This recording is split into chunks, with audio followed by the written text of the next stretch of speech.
Hi viewers, welcome to சின்னக்கா சமையல். ஒரு 150 gram உளுத்தம்பருப்பு எடுத்து நல்லா ஊற வச்சுட்டேன். ஊற வச்சு அது கையில் பிசைக்கும் போது பார்த்திங்கனாக்கா நல்லா பிசையணும்.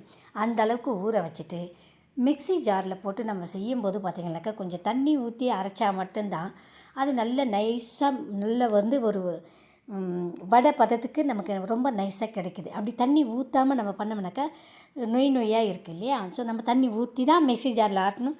நம்ம அம்மி கல் இல்லாததுனால நம்ம மிக்சியில் தான் நம்ம அரைக்கிறோம்.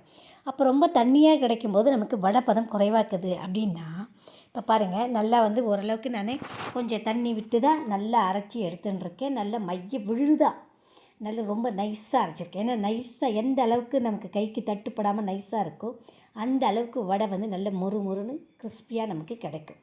இப்போது கொஞ்சம் தண்ணி தான் விட்டுருக்கேன். தண்ணி விட்ட இதை வடையாக நமக்கு விட வரல அப்படின்னா இதை அப்படியே எடுத்து வேறு ஒரு பவுலில் மாற்றிக்கிட்டு இப்போ அதை நம்ம எப்படி பயன்படுத்த போகிறோன்னா, அதுக்கு தேவையான அளவுக்கு வெங்காயம் கண்டிப்பாக வேண்டாம். வெங்காயம், கொத்தமல்லி இதெல்லாம் போட வேண்டாம்.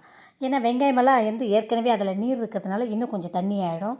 அதனால் தேவையான அளவுக்கு கொஞ்சம் மிளகு தூள், தேவையான அளவுக்கு கொஞ்சம் சால்ட், ஆப்ப சோடான்னு சொல்லுவோம் இல்லையா, சோடா மாவு, அது ஒரு 1/4 டீஸ்பூன். அதாவது மாவோட குவான்டிட்டி என்னவோ அதுக்கு தகுந்த மாதிரி போட்டுட்டு நல்லா பிசைஞ்சிடுங்க.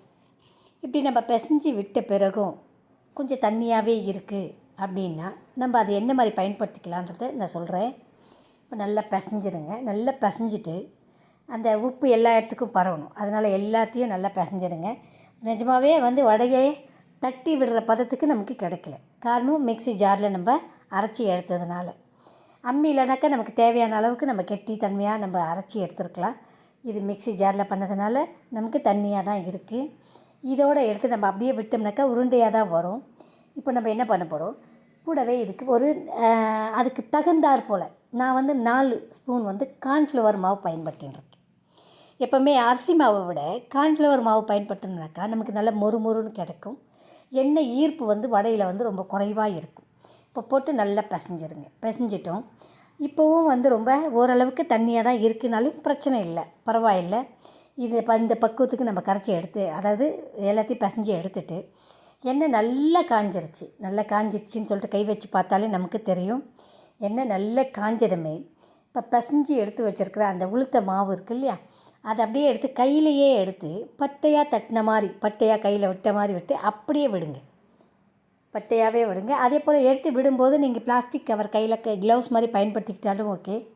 அப்படி இல்லை அப்படின்னா அடிக்கடி தண்ணியில் கையை நனைச்சிக்கிட்டாலும் பிரச்சனை இல்லை. இப்போ நம்ம தண்ணியில் கையை அடிக்கடி நனைச்சிக்கிட்டோம்னாக்கா நமக்கு அந்த மாவு கையில் ஒட்டாது, அப்படியே விழும். பாருங்கள், இப்போ அப்படியே நம்ம அப்படியே விட்டோம். ஆனால் வடை பதத்துக்கு பக்காவாக வந்துருச்சு. இதில் ஒன்றே என்னென்னா, நம்ம இந்த வடை பதத்துக்கு வந்ததில் நடுவில் ஓட்டை இல்லைன்றது மட்டும்தானே தவிர மற்றபடி வடை பக்காவாக வந்துருச்சுங்க. அவ்வளோ போதுமானது. இப்போ இதை பார்த்திங்களாக்கா கொஞ்சம் நேரம் அடியில் இப்போ விட்ட பகுதி நல்லா வேகட்டும்னு விட்டுட்டு கொஞ்சம் நேரம் மாறும் இல்லையா, அந்த கலர் சேஞ்ச் ஆகிற தருணத்தில் நம்ம அதை திருப்பி போட்டுக்கிட்டால் போதுமானது. பாருங்கள், திருப்பி போட்டால் போதும். அருமையான உளுத்தம் வடை ரொம்ப கிறிஸ்பியாக. வெங்காயத்தெல்லாம் நம்ம ஏன் பயன்படுத்த வேணான்னு சொல்கிறேன்னா, வெங்காயத்தை நம்ம போட்டோம்னா இன்னும் தண்ணி ஆகிடும். ஏன்னா வெங்காயத்தில் இருக்கிற நீர் உளுத்தம்பருப்போடு சேரும்போது, அந்த அரைச்ச மாவோடு சேரும்போது இன்னும் கொஞ்சம் தண்ணி விட்டுடும். அதனால தான் வெங்காயமெல்லாம் வேண்டாம். வெங்காயம் போட்டு நம்ம செஞ்சோம்னாக்கா வடை ஒரு குறிப்பிட்ட நேரத்துக்குள்ளே வசன்னு ஆகிடும். அதனால் வெங்காயத்தை அவாய்ட் பண்ணிட்டு இந்த மாதிரி மிளகுத்தூள், தேவைப்பட்ட தட்டின மிளகு இந்த மாதிரி கூட போட்டுக்கலாம். போட்டு நம்ம செய்யும்போது இந்த மொறுன்னு இருக்கிறது நமக்கு ஈவினிங் வரைக்கும் நல்ல சூப்பராக இருக்கும்.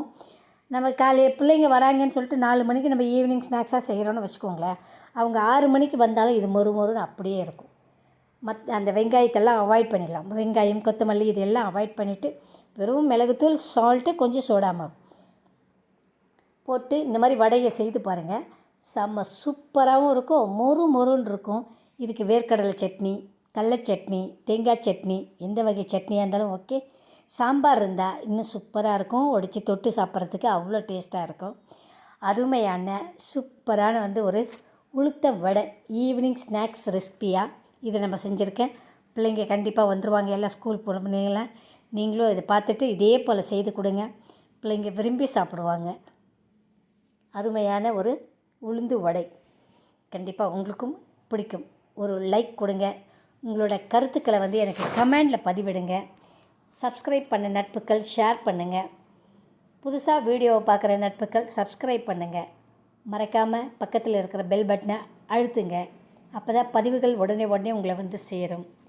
பாருங்கள், அருமையான உளுந்து வடை செம்மையாக மொறுன்னு இருக்குது பாருங்கள். அதிகமாக எண்ணெய் ஈர்க்காமல் சூப்பராக இருக்குது.